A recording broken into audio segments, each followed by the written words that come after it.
جو سٹینڈز ہوتے ہیں یہ دیکھنے کے لیے ہوتے ہیں کہ کیا آپ اپنے گھر والوں کا کہا مانتے ہیں کہ نہیں.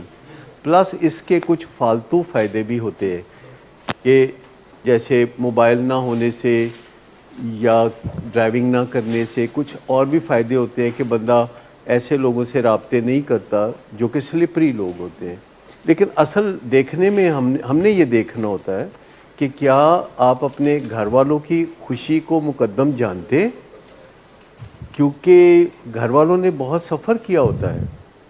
لیکن میں آپ کو بتاؤں کہ یہ چیزیں عام طور پر پیشنٹ اس پہ رزسٹ کرتے ہیں کیونکہ وہ سمجھتے نہیں ہے کہ ہم ان سے گھر والوں کی بات ماننے کا پہلو دیکھنا چاہتے ہیں کہ کیونکہ اگر انہوں نے گھر والوں کی باتیں ماننا شروع کر دی تو ہمارے خیال سے وہ ہو گئے ٹھیک. یعنی کوئی بھی پیشنٹ یا نشے کا مریض، یہ جو بچے ہیں، اگر اپنے ماں باپ اور گھر والوں کا کہا ماننے لگیں، احترام کرنے لگے، تو اس کے بعد علاج بس خالی رسمی رہ جائے گا، پھر باقی کوئی علاج بچتا نہیں ہے.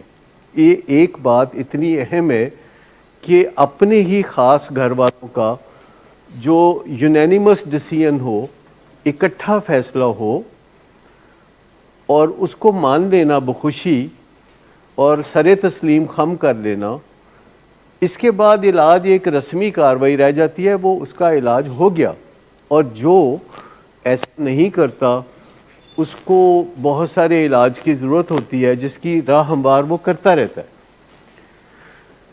لیکن اپنے گھر والوں کا کہا نہ ماننا بعض اوقات بہت تکلیف دہ ہو جاتا ہے. جیسے کہ کل صبح، شاید آپ میں سے کچھ لوگوں نے سنا ہو کہ کل میری طبیعت خراب تھی، تو وہ اس وجہ سے خراب تھی کہ کل صبح جب مجھے پہلی ٹیلی فون کال میں نے ریسیو کی تو ہمارا ایک پیشنٹ جو آؤٹ ڈور میں زیر علاج تھا اور جس کا ہوم ڈی ٹاکس ہوا تھا، اس نے 4-5 دن پہلے گھر والوں کو یہ کہا کہ میں اب میڈیسن نہیں کھانا چاہتا اور یہ بات آپ نے ڈاکٹر صاحب کو بھی نہیں بتانی.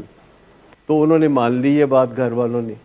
پھر اس نے کہا کہ میرا جو ویزا آیا ہے کینیڈا سے، میں نے کینیڈا ضرور جانا ہے اور ڈاکٹر صاحب منع کرتے ہیں، تو آپ نے یہ بات بھی ڈاکٹر صاحب کو نہیں بتانی کہ میرا کینیڈا سے ویزا آ گیا ہے.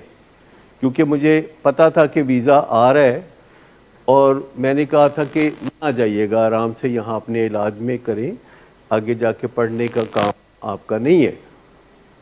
تو انہوں نے کہا گھر والوں کو کہ ڈاکٹر صاحب کو نہ ویزے کا بتانا ہے نہ میڈیسن کا بتانا ہے. اور کل صبح میری آنکھ جو کھلی وہ اس ٹیلی فون سے کھلی کہ جس میں سب رو دھو رہے تھے اور کہہ رہے تھے کہ اس کا بہت برا حال ہے، جبکہ ہی واز آلریڈی ڈیڈ.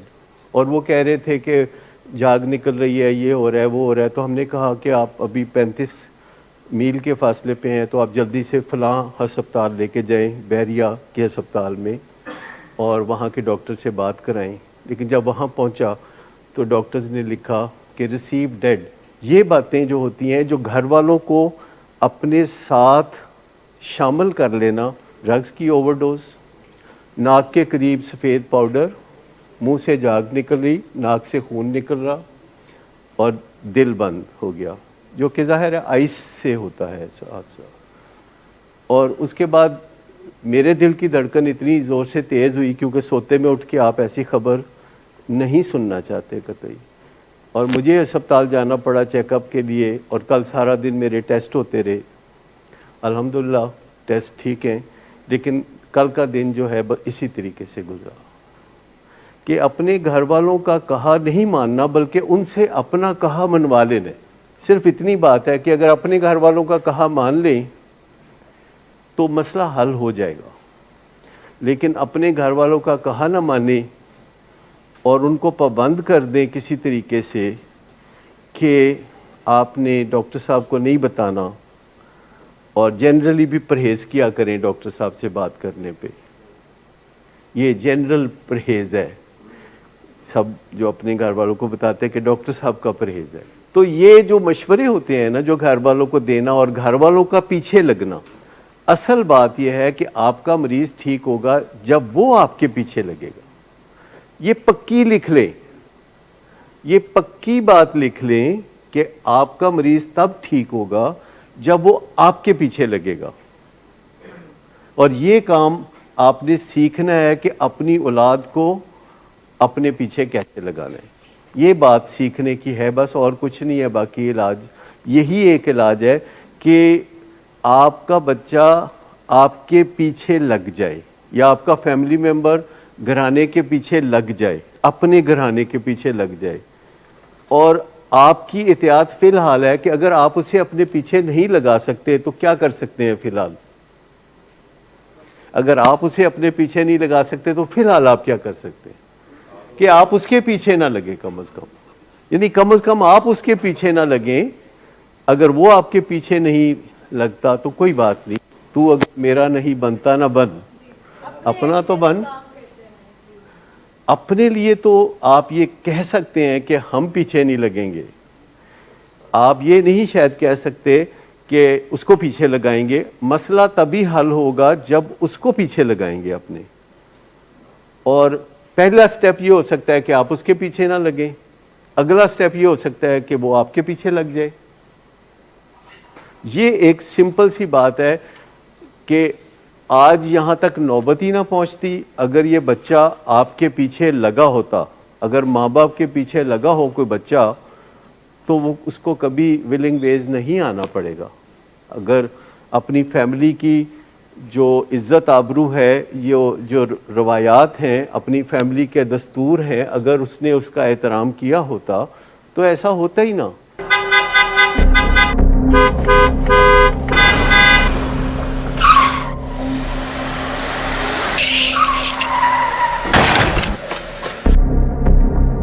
گھٹیا انسان، اتنی دیر سے گیٹ کیوں کھولا؟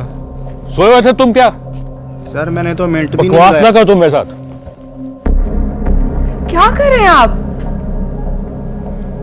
ابا جی گھر پہ ہیں، نشے میں گالیاں دے رہے ہیں. خدارا ہوش میں آئے. کیا ہو گیا آپ کو؟ ہوش میں کیسے آؤں؟ سارا کیا دھرا انہی کا تو ہے. شراب نوشی کی وجہ کردار کی خرابی نہیں، موڈ کی خرابی ہے. شراب نوشی کبھی بھی نشے کی بیماری میں بدل سکتی ہے. نشے کی بیماری ہر سٹیج پر قابل علاج ہے. مدد حاصل کیجیے کیونکہ وہ ایسا نہیں کرے گا. ولنگ ویز سے مدد حاصل کیجیے، کہیں سے بھی مدد حاصل کیجیے، لیکن فوری مدد حاصل کیجیے. جس معجزے کے انتظار میں آپ نے بہت دیر کر دی اب وہ دستک دے رہا ہے. مدد حاصل کیجیے، مدد حاصل کیجیے، مدد حاصل کیجیے.